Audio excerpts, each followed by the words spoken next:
Focused, horny, serious. All that's on the record, just so you guys know. Perfect. Hey, Awesome. everybody, and welcome to a brand new episode of Internet Friends, the one where we're more focused and more horny. Very. So much. Ibuprofen all week, and just my testosterone's up there. Yeah, somebody replaced his Tylenol with Viagra, and he just didn't notice. No, oddly, same effect I get from Tylenol. More autism and just as circumcised. Excellent start. We're doing great. I like how I had an actual intro written out, but I was just like, no, Brie had a better one with the horniness. Let's go with that. Let's get in. Feels good to laugh again after the last couple weeks. Yeah. No, honestly, I look forward to these recordings just because it's just like, yes, I can talk to non-insane people. Well, okay, that's a stretch. Right. Well, yeah. People who share my insanity. I'm gonna say it's an insane you understand. So yeah, it's just the crazy is better than the crazy that's actively trying to destroy you from the inside. Exactly. Yes. So how's everybody been?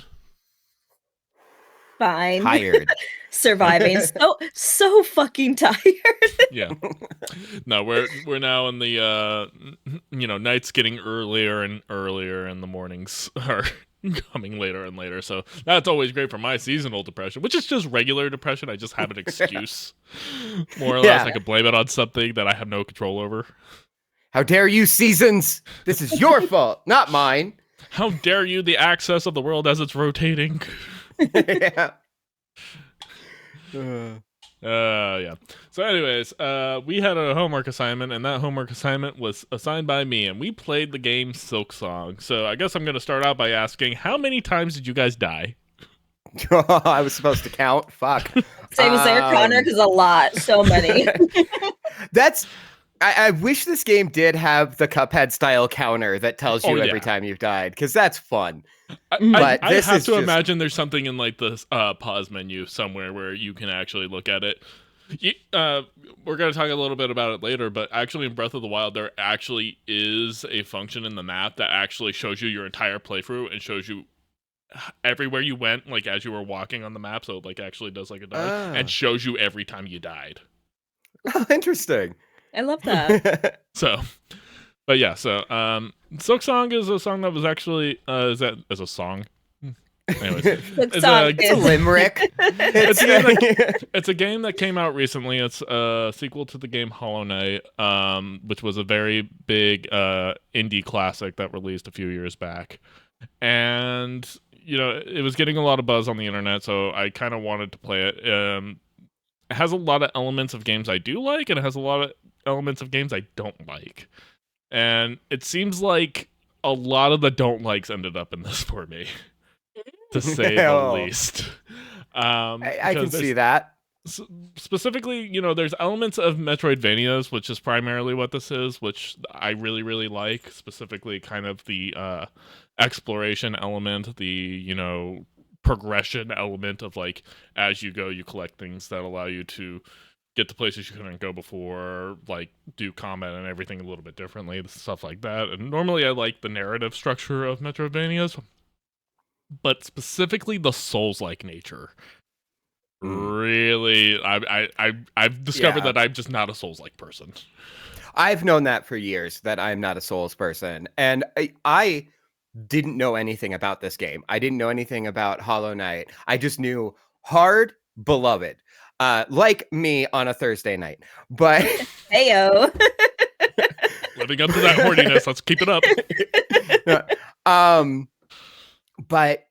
Yeah, my first 30 seconds with the game, when being actually handed the controls, it is very obvious that you're supposed to move to the left of the screen, and I was like, I know that this kind of game is. I hopped to the right. Oh, secret chamber. Immediately an enemy and died within 30 seconds. And I was like, oh, this is... Yeah, okay. Yeah, okay.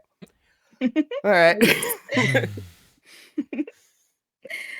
Amazing. I like this more than I thought I would. I'll be honest with you. So I was expecting to to get like we mentioned this like last like podcast that I feel like we were like, hey, we're gonna get really familiar with the menu screen and like the first 5 minutes of the game, and we will not be able to progress more than that. And that was fully what I was intending, especially because little behind the curtain, I had zero time to play this game. As I was mentioning earlier, I'm like the second week back from vacation, and I am still recalibrating, and work has been very busy. So I played this game today, and I played it for about an hour and a half.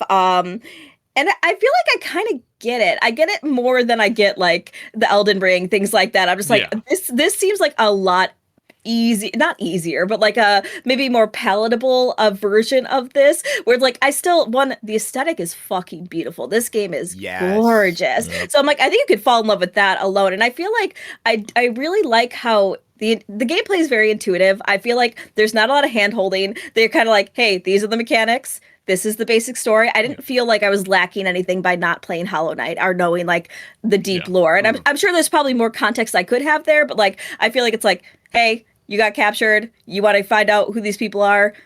Go. And that's like really all I need to get going. And then the world is kind of unfolding as you go through it. So yeah, I did not get super far. I did get frustrated because honestly, my biggest issue with this is the directionality of it.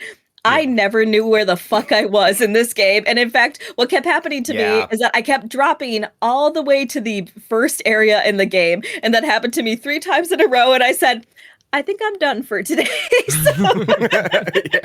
No, that happened to me. I made it like super high up. I kept dying at a certain point, finally get past that point, and I'm like, all right, I'm making progression. And then I'm like, well, let's jump down here. And then I'm back at the start of the game. And I was like, all right, I'm turning it off tonight. I'm gonna go play something else. Yeah.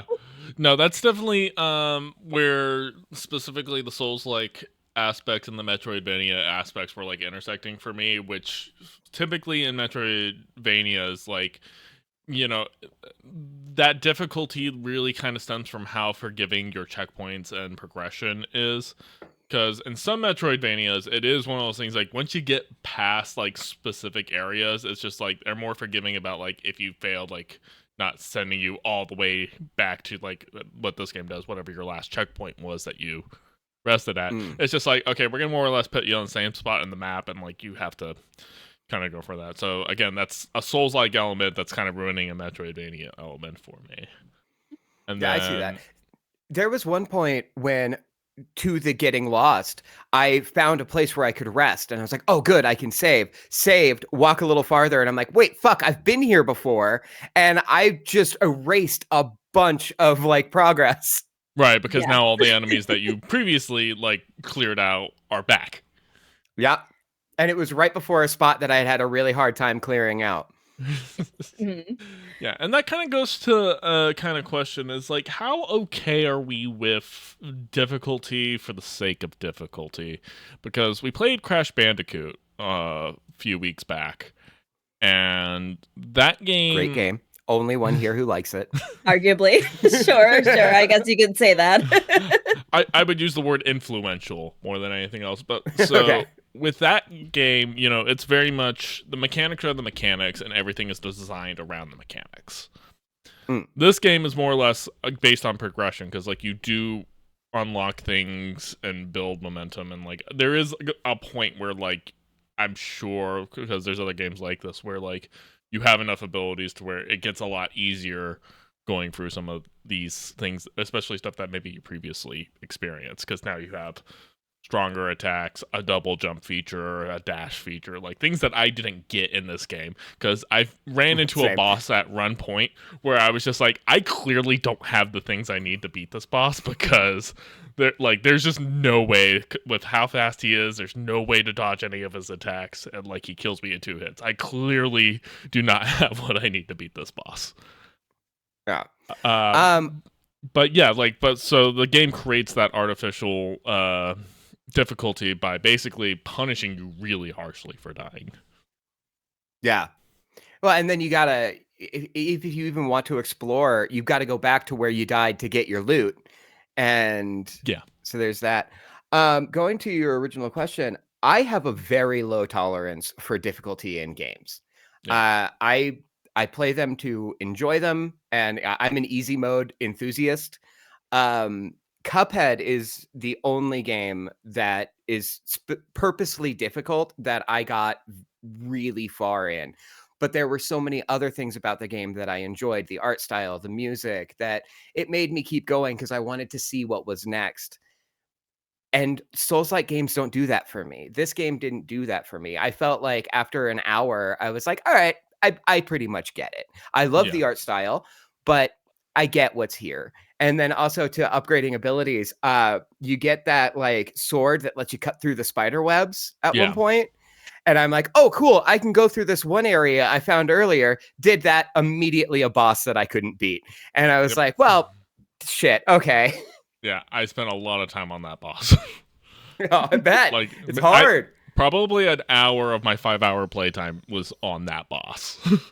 And that's another thing I don't like about Souls games is I don't like that you have to dedicate hours and hours to bosses and memorizing the tiny minutiae of how they move and how to dodge when. Yeah, because it's funny. Again, I'm going to do a lot of comparing to games that we've played before on the show, but Breath of the Wild, Seth, you even mentioned like you didn't realize Breath of the Wild was a Souls-like, which I didn't associate it as a Souls-like, but like having more exposure to them, it's just like, okay, I see the elements of the Souls-like that kind of like have that. The difference is in Breath of the Wild, you have a little bit more leeway of just like, there's more than one way to beat this. There's more than one ways to beat this boss or this enemy or to solve this puzzle or anything else. This game basically is just like, there's literally only one way you're going to be able to beat this, and so you're just going to have to figure it out. Like, there's a specific kind of timing, there's a specific mechanic you need to be using. There's like a specific, it's almost a rhythm game at this point, where if you don't start strong, especially in boss fights, you are going to have a really bad time during the boss fights.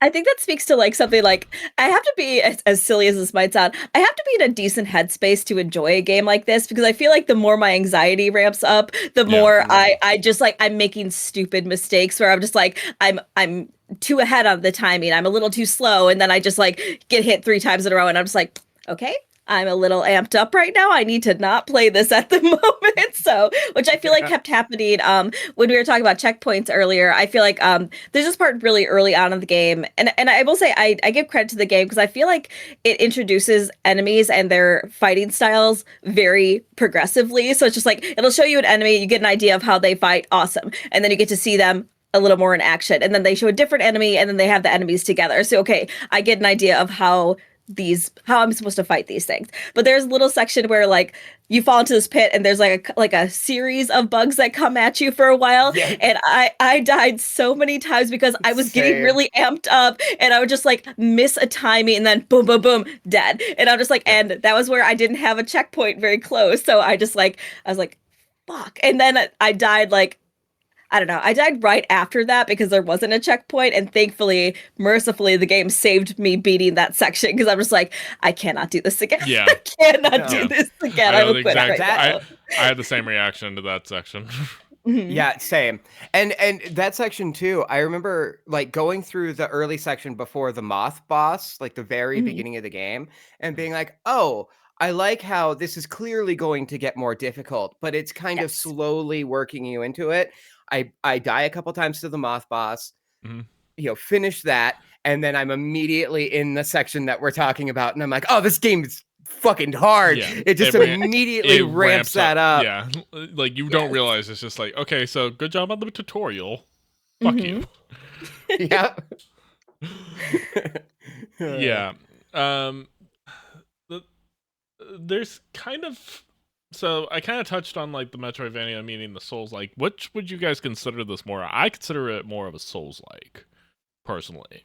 But that just might be my experience of just like, not liking those elements. So the Souls-like elements make it feel they like that show through more. Yeah.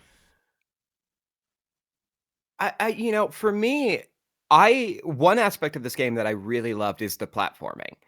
And so that stuck out to me. I was prepared for the difficulty because that was the only thing I knew about the game. But the platforming, I was like, oh, this is fun. And this is, I enjoy this aspect of it. it's probably more of a Souls game in my opinion than it is a Yeah. platformer, but Yeah. that could just be because I didn't get very far and the platforming gets much more difficult as you go on. Yeah, I feel like that's my answer too, only because I feel like the Metroidvania, like I feel like that definition has been stretched so much over the years that I feel like sometimes I'm not always able to articulate what that means. But like for me, Yeah. this is definitely more Souls-like. But I'm just like I don't know.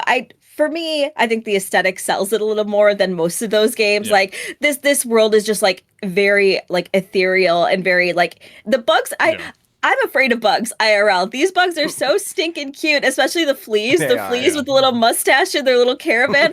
Cutie pies. Although I will say it also has that like just small sidebar.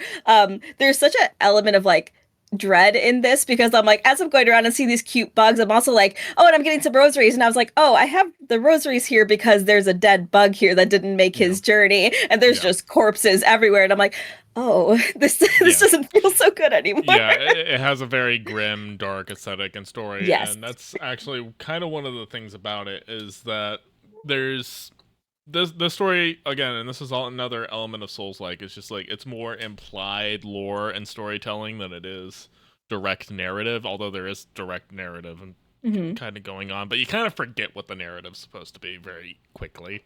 Mm-hmm. Yeah. And different games do that more effectively than others. One of the reasons I don't typically like Souls games or Elden Ring or games like that is kind of just like, so I'm basically just here to get my ass kicked. Is that basically the point of the game? That's so lore heavy too. Yeah, so like, lore heavy. yeah, and this, like, I feel like hits that balance a lot more. And like, I like games that don't necessarily have a like direct narrative and there's more implied lore. Like we played unboxing, unpacking. Mm-hmm. Unpacking. Yeah. Yeah, unpacking together. And like that's pretty much all implied lore, basically. You're being told the story through packing and unpacking stuff, and basically you're learning about this character and like going through their life, but it's all just through basically the mechanics of the game. It doesn't like directly tell you what's going on. You're kind of just let to know that. So it does work well in some of those elements, but other games don't necessarily do that well. And there's sometimes I feel like with this, like I would have preferred a more direct narrative to guide me through what exactly am I supposed to be doing right now. Oh, see, that's something I really like about this, to be honest with you. I feel like it allowed me to explore and like take the story as it like I just don't think I needed more than what it had. Like again, I'm captured. I need to find out who did this, and I feel like that's enough of a motivator for me to keep going. So, and again, I feel like so much is being unfolded through just things that as I'm exploring, and there's such a again, the directionality is still confusing to me, but I did feel very encouraged to explore in this game. Even if I got my ass kicked, it still kind of felt interesting to be like, what is over here? Because I am very much when I game in general, if the path is right, I have to go left. I'm just like, there's got to be something over here. So just like, I yes, it does. How I started my playthrough. Yeah, I was like, you learn very quickly, but I'm like, I don't know, I enjoy that like exploratory nature of it. So I don't mind. I love that how subtle the lore is in this, especially because I'm not I don't know fucking anything about Hollow Knight at all, and I'm so glad that I was still able to jump into this and appreciate the aesthetic of it all.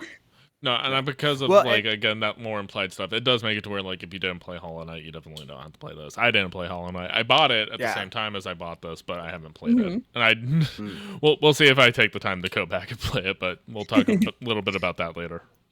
Yeah, well, and speaking to the like exploration, one thing I really did enjoy about this game is like there would be times where I'd be going in circles looking for a new pathway, and then all of a sudden a corridor that I thought I checked led to a whole new room, and it was like, oh, I haven't been here yet. What's this? And there was that excitement of discovery. Yeah. Because that also gives you a sense of progression because you seeing a new thing, even though like you don't get a new weapon or more health or a new ability, you still feels like, oh, I found something that's different than what I saw previously. Yeah. It creates the maps kind of fucking suck in this game too, by the way. Yeah. Oh, good to know.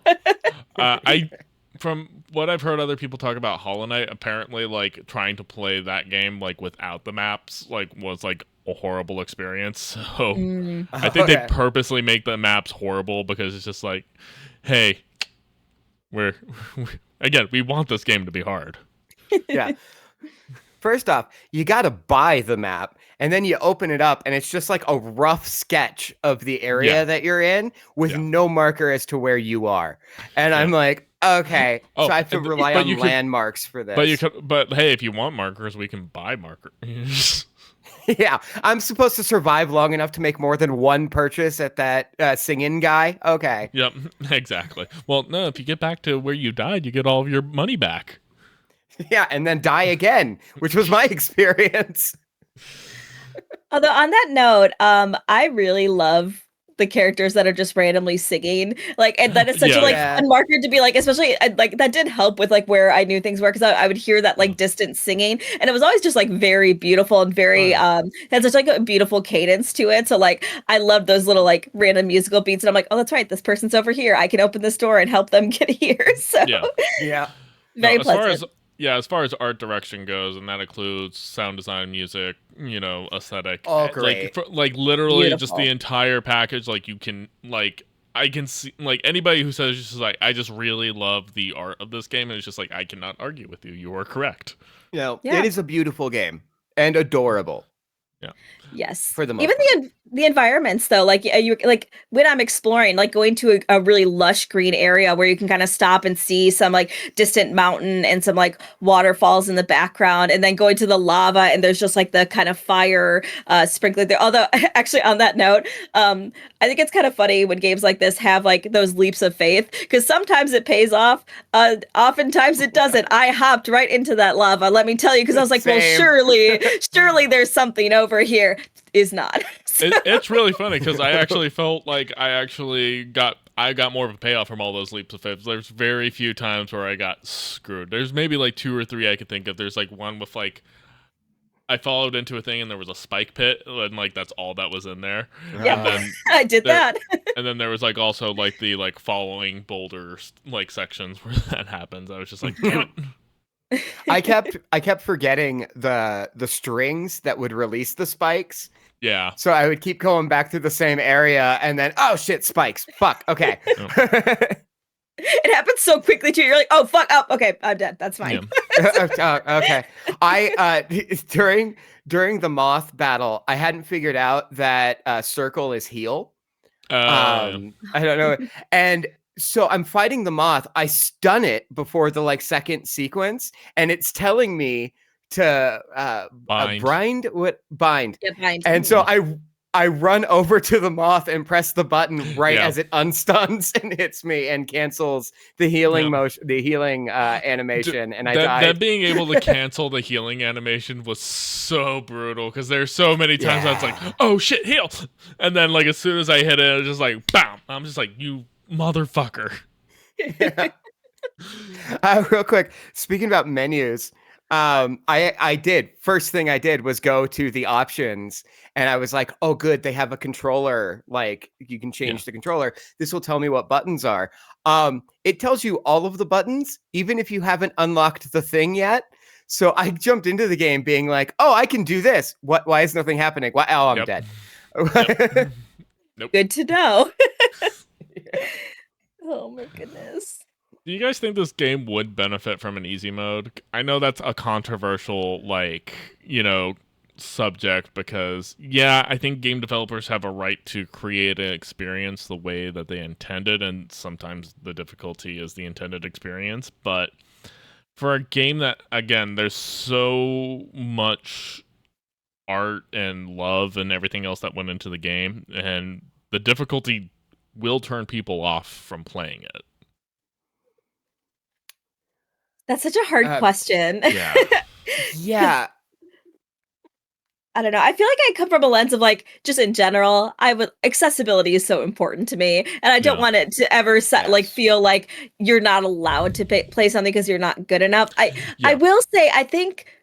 Again, I mentioned this a little bit earlier, but I'm like, I think for a game like this, I think this is kind of an accessible entry, because I feel like a lot of it is timing and like things like that. Like it's not like, I've played Bloodborne and it was one of those miserable experiences of my life, and I'm just like, I love watching people, like, just a sidebar to this, but I'm like, I love watching people play these kind of games when they're really good at them, because it's very satisfying. But it's fun to watch. It is not fun to play personally, but like this actually felt kind of fun. Like I feel like there's a way, and actually I feel like there's even like a semi-pacifist route where you could take, where you are just kind of hopping around. Like it's, you do need to fight things at some point, but Yeah. I think there's still an option for exploration. So I'm just like, I feel like I'm actually leaning towards on this. Like, I think for this particular game, I think it doesn't maybe need one. I think you could still get a lot out of this without there being an easy mode.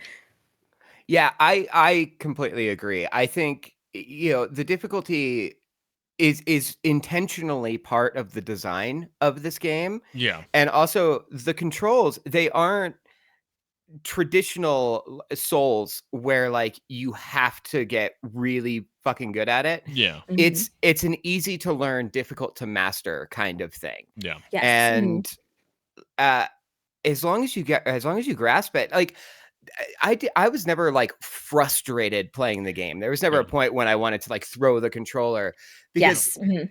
every death that I experienced felt like, oh no, I deserved that. I'm Yeah. just not good enough yet to be able to Mhm. do Yeah. this. It's And that's not a delicate balance. Yeah, it's Yes. not Mhm. unfair because I think again going back to Crash Bandicoot, which we all played, there were sections of Crash Bandicoot that were objectively unfair.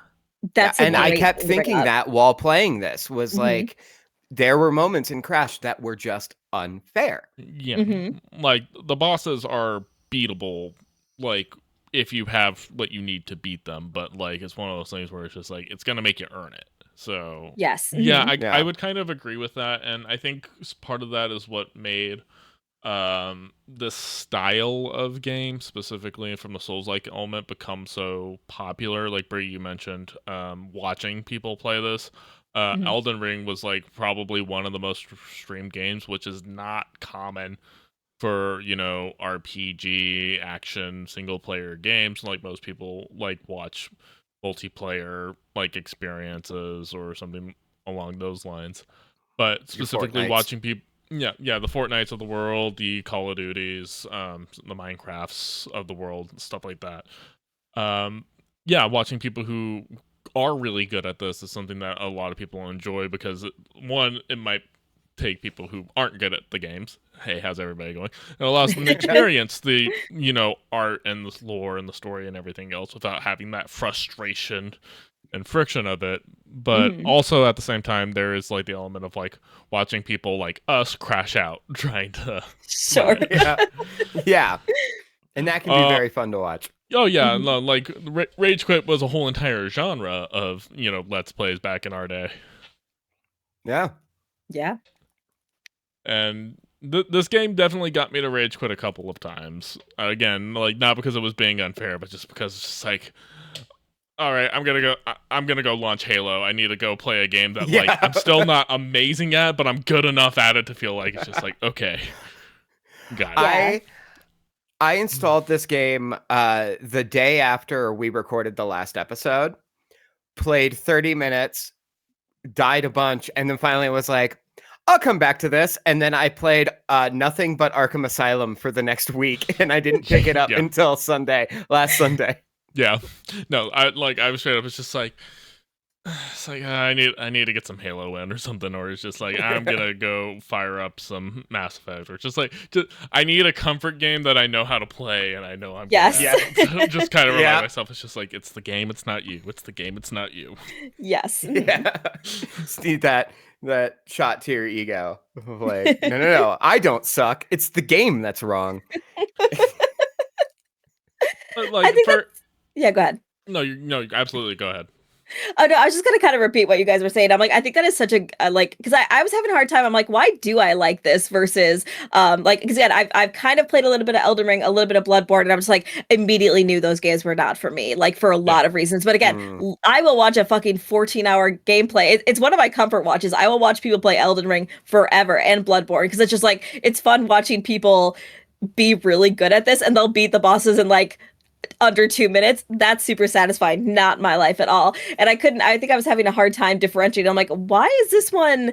Again, I was expecting to fucking hate this and like clock like I like Crash Bandicoot. I thought I was gonna clock like 30 minutes and be like, I'm so done with this. Stop assigning these games for our homework. But this one was really such a pleasant surprise, and I really think it's just that like, yeah, I was definitely frustrated at points where I'm just like, I kept running into these walls where I'm just like, oh my gosh, I know the mistake I made. I know the mistake I made. Shit, I made that same mistake. Okay, I made a different variation of that same mistake. So Yeah. like it's frustrating, but yeah, I never felt super frustrated. I was like, no, I know what I did wrong. I just don't have the capacity right now to keep running my head into a wall at this moment. I'll come back to it later. And then yeah, definitely. I mean, I am way more of a cozy gamer of like unpacking is still my comfort game. So I'd much rather play something like that. But I was really impressed by this. And I think it's the accessibility, that it didn't feel unfair at any point, and just the environment, the aesthetic of it that really puts this in a kind of different category for me. Well worth it. So I appreciate you assigning this because this is not a game I would have touched for all of those reasons. Same. So. Yeah. No, I'm glad it picks up on Wheelhouse. But kind of going back to one of your points that you just made, Brie, is like, again, like, these games aren't for everybody whatsoever. Mhm. However, they do seem to carry a high amount of popularity. Like this and Hollow Knight, again, are considered indie classics. Like this was a very hyped indie game, Yes. to say Yeah. the least. But like even the Souls games, like Bloodborne, all the Dark Souls, Demon Souls, Elden Ring, those highly critically acclaimed, huge in the streaming space, very popular games, but they're clearly not aiming for the broadest possible market that like your first person shooters, your open world survivors do, like games that try to Mhm. be everything for everyone. Why is that? Because I don't play those games in general, Yeah. but they I still think seem to resonate. I think in this specific instance is that this developer is offering something kind of unique. Like you look at a traditional Souls like your Elden Rings or your Dark Souls, and they all kind of start to blend and they all kind of Yeah. start to look the same and feel the same. Mhm. This still feels like I guess the best way I could say is like a true video game. This Yeah. Yeah. feels like something I would have gone and picked up at Blockbuster when I was a kid and been like, "Oh, that cover looks nice. I'll rent this tonight." It's Mhm. reminiscent of And those old Disney CD-ROM games that kicked all of our ass. yeah. Yeah. And but that I think that's kind of my answer is that this is something in a world of Battlefield 6s and Fortnites and everything feeling the same and being the same, this stands out as something unique. Mhm. Brie, any thoughts? No, I think that's a great answer. And also, it's funny because like I feel like I keep specifically mentioning Elden Ring and Bloodborne because I think those are the two uh differentiators from like the Dark Souls games because I'm like Yeah. And I'm not I can't. familiar with them really. No, So super fair, but I'm just speaking as somebody from the outside. yeah, Demon Souls and like the Dark Souls games, like I could not tell you the difference. Those are I do not enjoy watching people play those games Yeah. because those are so similar to me that I'm just like I'm surprised that these are such an interest. Whereas like Elden Ring was such a different environment that I think that Hmm. kind of it kept it separate. And same thing with Bloodborne, they had totally different Yeah. aesthetics from everything else, and I think that's what made them stand out a little bit more. And to your point, I think that's why this does, because this is like Yeah. something completely different. This environment, like you would not mistake this with another game if you saw like the gameplay from this. Like this is distinctly this, and I mean, it's gorgeous. I just don't know how Oh. I don't know how people wouldn't enjoy that. So it's Yeah. just stunning to look at. Well, going back to the like Demon Souls, Dark Souls games, like those games introduced like the toxic gamer culture of like, the get good thing. It's just like, Yeah. being good at those games gave bragging rights, and if you sucked at them, it's just like you're a shit gamer for not being good at these games. Bloodborne and Elden Ring kind of shifted that narrative a little bit because while they still had those difficult elements, it's just like nobody shamed you for being bad at those games. Everybody looked at each other and be like, "Yo, this game's really hard." It's like, "Yeah, it is," and like so like that bridge started kind of getting gapped there. And then again, this game, like literally this and Hollow Knight all kind of collectively have the like, I really love this game. I never finished it. Yeah. 100%. Yeah. but like that's basically what I hear from like everybody. It's just like, how can a game be so beloved yet like I maybe know like of 3 people in existence that actually beat Hollow Knight.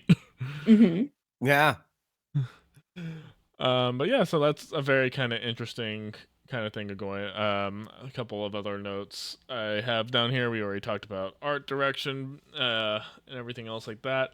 Uh, this kind of piggies back over more of like a state of the video game industry in general. We talk about it a lot on the show but every time we have a video game assignment, I like kind of talking about where we're at with it.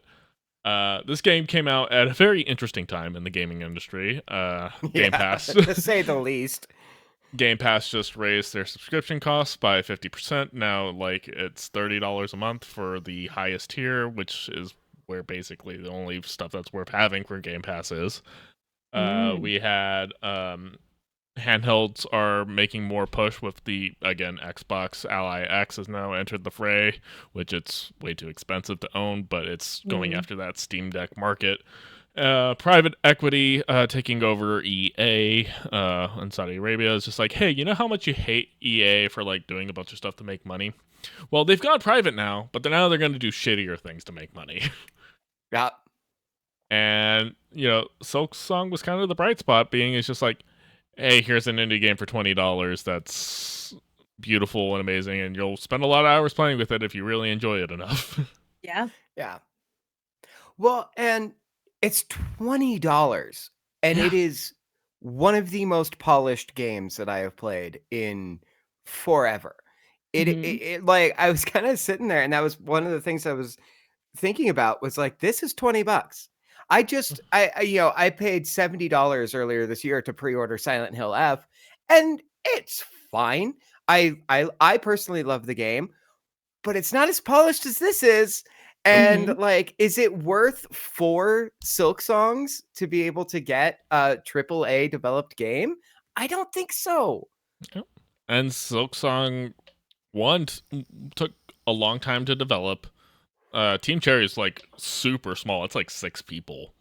Oh who work wow. on the Wow. game. That's impressive. It's a very small team, and like they even says like, we didn't even give you guys any updates because it's just like we took our goddamn time on this thing. They were rolling in Hollow Knight money, but regardless, like very small still- team. And didn't they kickstart this as well? Or am I thinking about Hollow Knight? I don't know, honestly. Yeah, I'm not sure. I don't follow Kickstarter stuff really that closely anymore, at least not since like maybe 2014. But it could have, I wouldn't be surprised, but I think I think they might have had Hollow Knight be Kickstarter, but I think this one they were basically just rolling off of Hollow Knight money.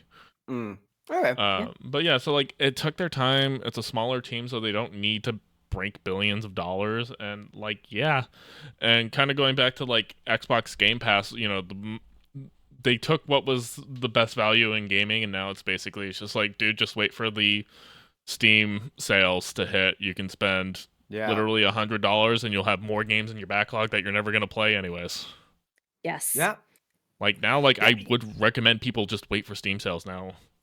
100%. I mean, I'm always going to sing that song. Honestly, I feel like there's just so much in the indie space that is so unique with these smaller teams that have like such new and interesting ideas. They're just like, why would you own a console, and why would you like because I feel like kind of what you said earlier, I'm just like these games have such a die-hard fan base. Like I vaguely knew of it, and I feel like anytime Nintendo made an announcement, they're like, well, they're going to talk about Silksong, right? They're going to talk about Silksong. I'm like, I don't even know what this is talking about, but I know people keep asking for this game. What is this game? And you know, it seems to be living up to the hype. But just like I am interested to see how this changes the landscape, because like honestly, Silent Hill F is like honestly the biggest game that I've seen like YouTubers and things like that talk about. Like it seems very interesting, but like outside of that, I feel like I don't hear about people talking about larger games like that anymore. It's just like I kind of hope it does shift, because these games are just so much better and they continue to be better. Yeah. The only other game that I've heard this much about with Silent Hill F and Silksong is Battlefield 6. Yeah, and that's purely for multiplayer. It's just people being excited and it like there just isn't that level of excitement around like AAA games. And, with Xbox, yeah, Game Pass was the best portion of it, but it was also killing their business Yeah. because a lot of stores have recently announced that they're going to start limiting how much shelf space Xbox gets because they're not selling games and they're And not they're even not really selling selling hardware. consoles at this point. Yeah. Yeah. And I've only seen a couple of videos about it, but I was in a Walmart yesterday and I was like, you know what? I'm going to check this out. PlayStation and Nintendo have Yeah. half an aisle dedicated Yeah. to them. It's Xbox, good. it's one locked like cabinet, Yeah. and it's full of consoles and then 6 games. That was it. Wow. Yeah. And I was Interesting. like, yeah. And I was I mean, like, I've said for a while that Xbox kind of isn't playing like the hardware and like physical media game anymore since they moved to Game Pass, but like now it's more or less just like, yeah, but like how do you justify it? How do you get people to play the games if you don't have the hardware? Like, yeah, PC exists, but like you're competing with Steam, and again, it's just like $30 a month for Game Pass versus, just going ham at a Steam sale. Gotta take the Yeah. Steam yeah. sale. Like my Well, Steam and library is large enough now with enough of a backlog where it's just like any game that I wanted to play, and if there's a AAA game I want to play enough, I'll pay the $60 when it comes out. But yeah. other than that, like I paid $5 for Doom Eternal because like I didn't play it at Yeah. launch because I Yeah. was never Yeah. gonna have time Well, to. exactly. And that's the other thing is that like who really has time to play games unless you really love the Yeah, franchise, unless you really are about it? Mhm. Who has the time to play a game at launch? I made a TikTok about this recently with movies where it was yeah, like, oh, there's this movie I want to see. Oh, it's $20 on Amazon. Well, I'll just wait 2 more months. It's not no, that big a deal. You don't Yeah. have to be right on top of it anymore. And it's yeah, the exact same with games. And with Game Pass, one of their big selling points was being able to get like Xbox exclusives day of release. And right, Xbox has completely done away with exclusives at this point.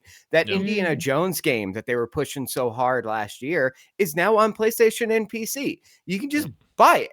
yep, And Yeah. like, if you're, I love Indiana Jones. I could gladly wait for that thing to be $5 on Steam Yep. because, I only have so much time in the day. yep. And Good so luck. much money. So Yeah, uh, same in yeah. this economy. Yeah. yeah. Yeah. Good God. Yeah, and the PC space is not as strong as it was like I want to even say like pre-pandemic, because again, like inflation has killed everything, and Mhm. Well, all hardware manufacturing goes to AI now. I But was just about to say, yeah, we had Mhm. that big push during 2020 where people were kind of building PCs and then AI just yeah, bought up all the chips and now they're outrageously yeah. expensive and But yeah, again, but that again goes back to the strength of indie titles because like you don't need to build a high-end PC to play most indie games for the most part. You only need to do high-end if you're doing AAAs, which again I don't really play that many, and even the ones that I do, they're from like 5-10 years ago. yeah. Yeah. Well, and also another thing that kind of we're really ragging on Xbox here, They we deserve it. deservedly. But they also didn't help their console sales by rolling out that initiative, what, 6-7 months ago, where they were like, "Oh, everything can be an Xbox now. You can play Xbox games on your phone. You can play them on Yeah. handhelds. You can anything you want can be an Xbox now. Just download our software, please."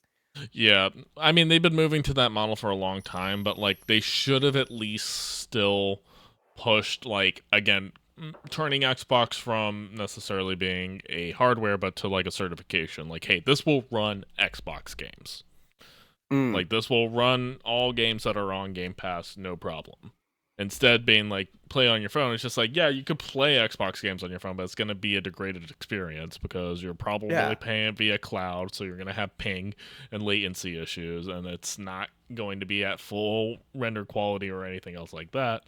So, I mean, that's why they came out with the Ally X. But again, like that thing is priced so far out that like the Steam Deck is still going to eat that thing's lunch because Absolutely. Steam doesn't have to charge full pop for that hardware because it's just like, dude, we're already collecting 30% of every game that's sold on Steam. We could subsidize the hardware sales on it. Yeah. Wild. I still really want a Steam Deck. I can't justify buying one. I- but I really That's where want I'm one. at. Yeah, I just Yeah. can't. It's too much money. I know. I was in a Best Buy a little while ago, and I was looking at their Steam Decks and their like Steam Deck competitors, and I was like, these are still just too expensive. Yeah. Yeah, it would be nice because I love the idea of a handheld. I love the idea of being Yeah. able to play these games.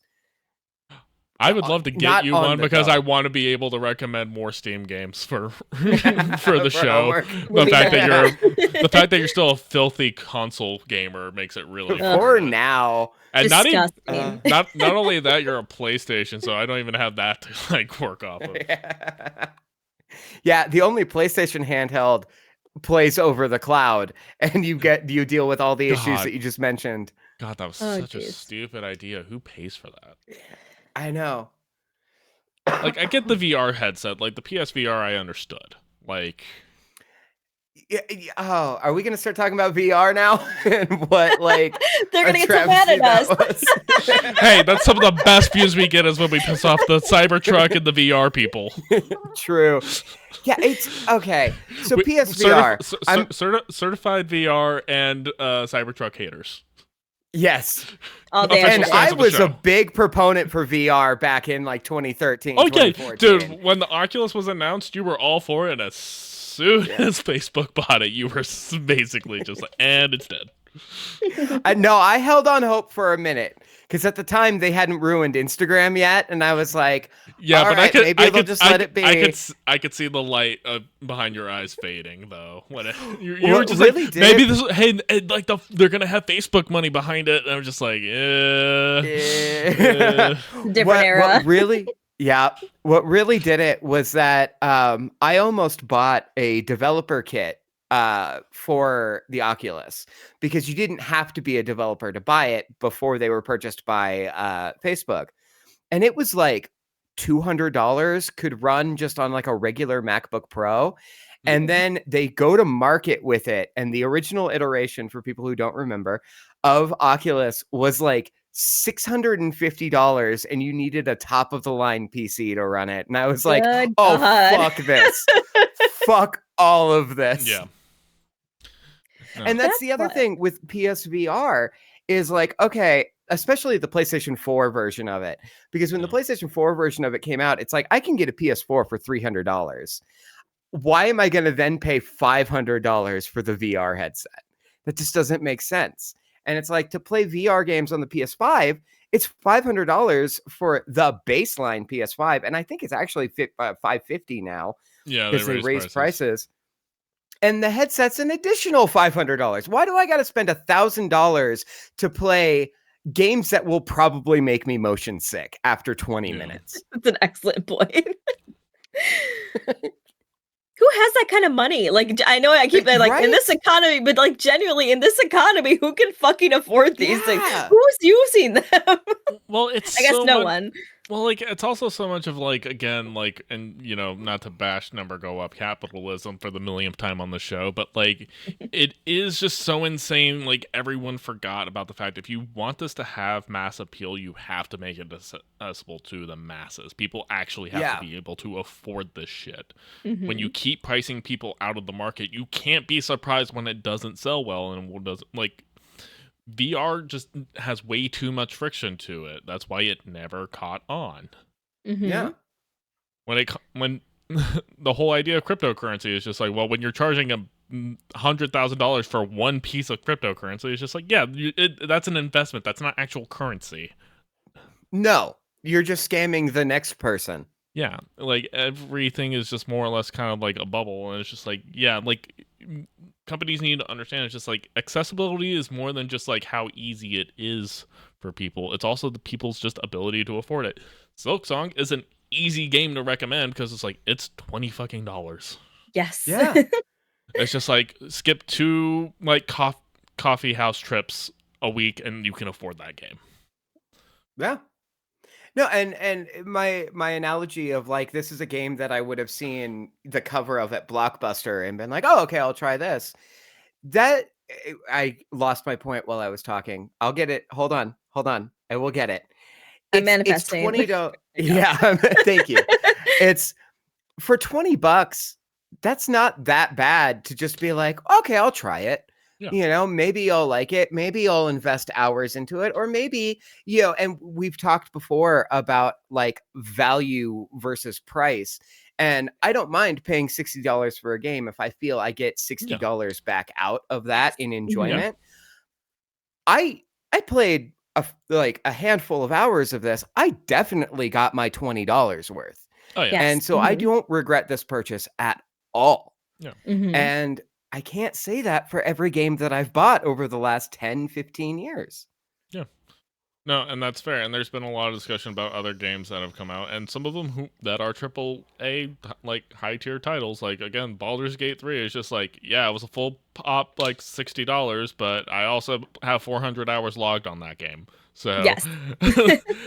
and they released patch content, not DLC content. They never charged a cent for DLC for that game. Offered full-on mob support, so now basically the community is supporting any new kind of content for that goddamn thing, and it's just a game that keeps giving. Like I could still do a million different kinds of playthroughs for it and like never run out of content to do with that game, and I only paid $60. Totally fine. Yeah. But like now we're in the era where like Ubisoft thinks it's okay to charge $120 for a game that's completely broken. That's so. Well, and Baldur's Gate is such a good transactions. Oh God, yeah. Don't get me started on that. But Baldur's Gate is such a good example of that because, like, yeah, I mean that's you got your worth out of that and then some, and you could truly play that game for fucking ever. So just like going back to like the accessibility of Steam, I'm just like, I honestly for our podcast especially, I'm just like I don't mind.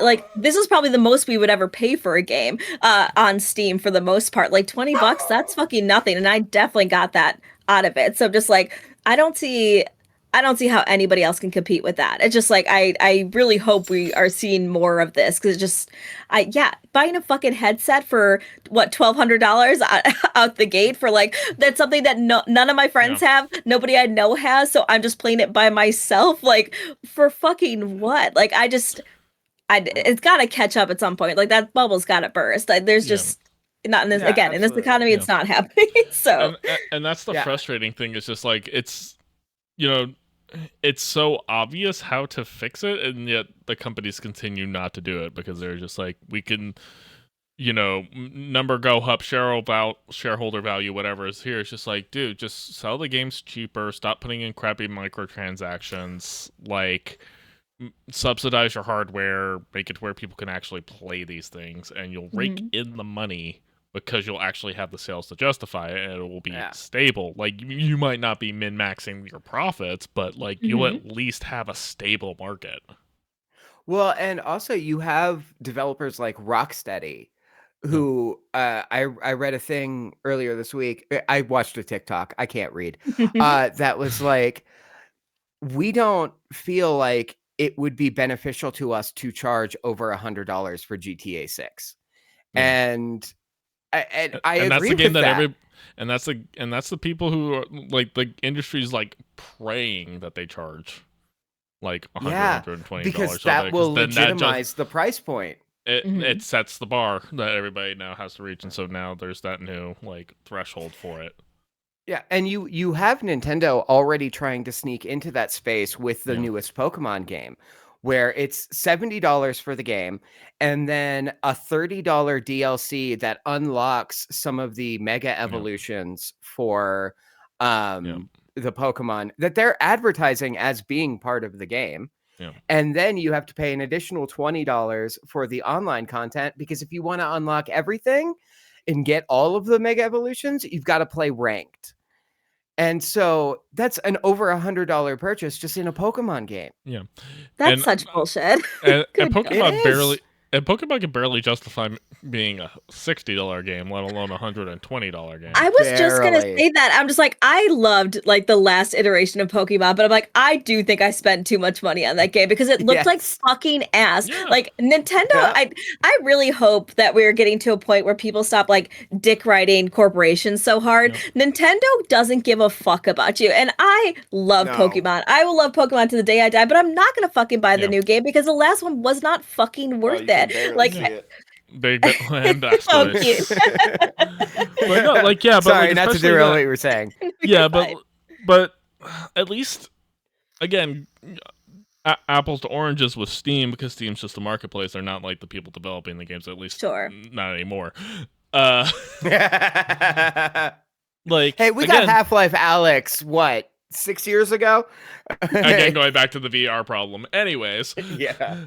but like, again, like, wait for a Steam sale. You'll be able to get a shit ton of games for super, super cheap. Nintendo never discounts anything. You will No. you will have to pay. You will have to pay full pop for Breath of the Wild for the rest of your life, and it probably won't even be supported on the Switch 3 or whatever comes out. You'll have to wait for them to remaster it in 10 years. Yes. Yeah. Mhm. Which, Well, and I think I've said this on the show before.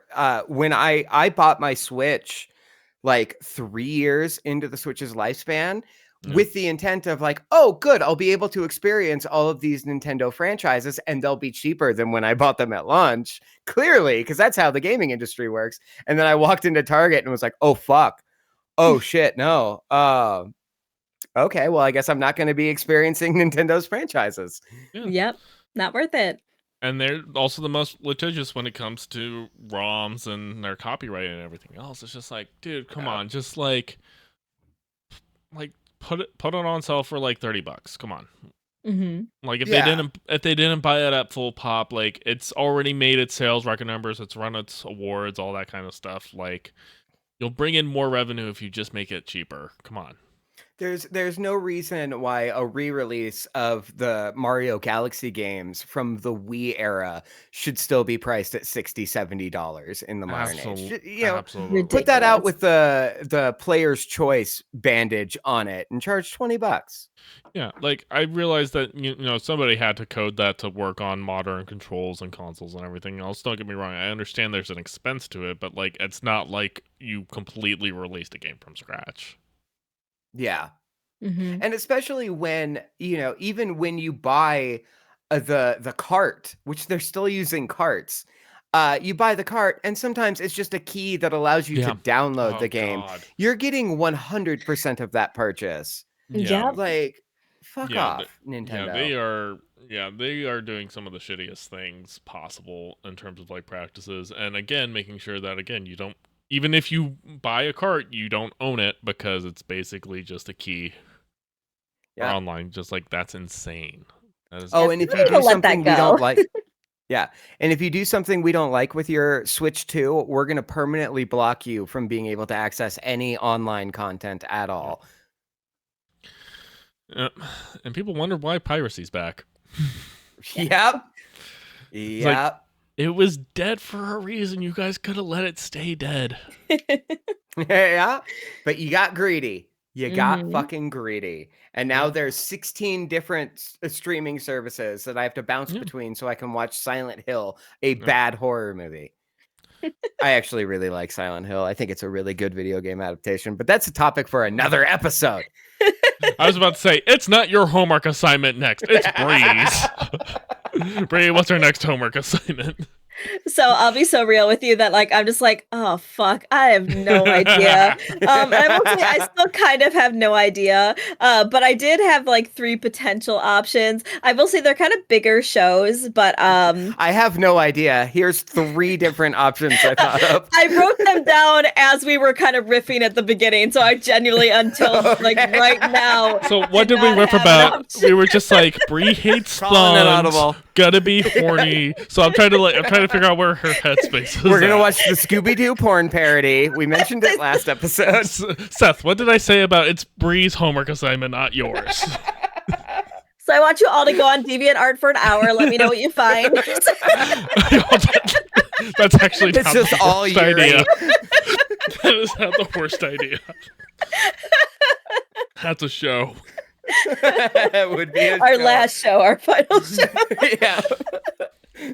So okay, I have 3 potential options, and they're like kind of wildly different, and just kind of depends on our headspace. And these are all bigger shows. I've never seen Avatar: The Last Airbender, so I feel like Oh, okay. I wouldn't mind just like I know it's a bigger show, so we'd have to kind of tick away at it and see what we can get. BoJack Horseman, I have also never seen, but I also know Okay. that's rough. So I just want to make sure we're in the okay headspace for that. And along those Mental lines, health check-in, everybody. How we feeling today? on suicide to okay, where are we at? So, Seth, when was the last time you had pills? I had pills? Yeah. Oh, it's been a while. Yeah, okay, yeah. So maybe not. I did take my Tylenol There you this go. week, Of if course. that counts. Of course. Gotta keep You the have autism to. going. Yeah. The last option was Steven Universe because very similar. I have not seen any of that. Oh, So, okay. if you have any, I can go any way on this. So, Ooh. So, It's- I've seen Avatar: Last Airbender, and I've seen pieces of Steven Universe. I've also seen pieces of BoJack, so I'm familiar with all three franchises. I think for one that we're all going to enjoy the most, and this is just me shot in the dark, I would say Avatar. Okay. Yeah, I haven't seen Avatar or Steven Universe. BoJack Oh. Horseman definitely gets really heavy. yes, Um, yes. And so- it's end of the year. I don't know if I need a mental health crisis right now. Correct. I'm just like, I think it is something I want to discuss at some point, but Yeah. maybe not now. Totally cool. Then Avatar, we're okay with that?